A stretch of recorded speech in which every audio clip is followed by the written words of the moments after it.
In this animation, we will be taking you through several theories about brain transplants and problem with personal identities.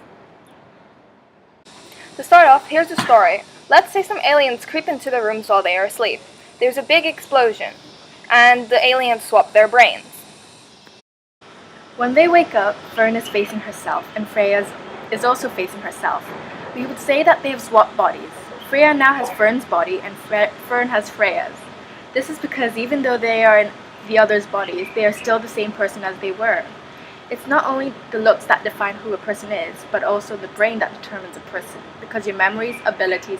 If we applied to the story, if we were to ask the person with Freya's body who she was, she would say Fern. And if we were to ask the person with Fern's body who she was, she would reply Freya.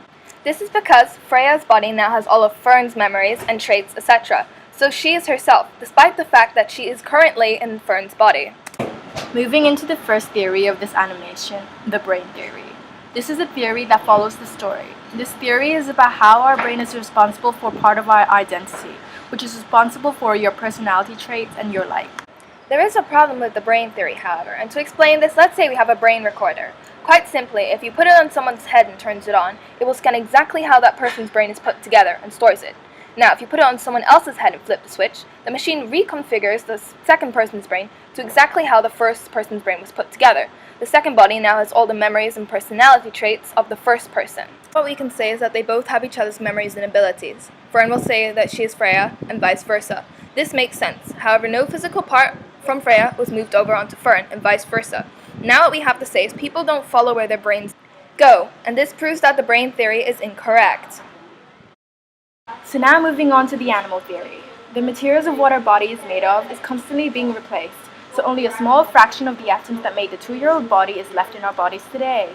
The images you see in photo albums is the same person that you are now, but at different stages of development. Basically, the same living creature, the same animal, at different stages of its growth. Our final theory is the stream theory. While we have seen that each person has a particular animal body, their identity appears not to exactly match with that specific body.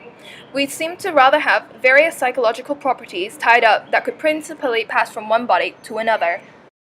Of course, a person's psychological properties can change. Take your memory, for example.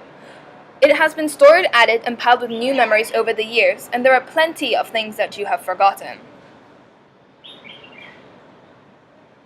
As you grow older, you won't have many memories from when you were younger and will only have recent memories. Your personality traits and abilities have also changed since then, yet you remain the same person as their 2-year-old. According to many philosophers, the reason we are one and the same person as that 2-year-old is not that we are psychologically exactly alike, but that we are psychologically continuous.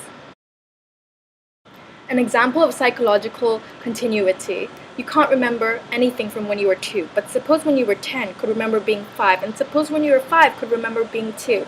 This is an overlapping series of memories which links to who we are today, back to that 2-year-old. Bye! Thank you for watching our presentation, and we hope you enjoyed it.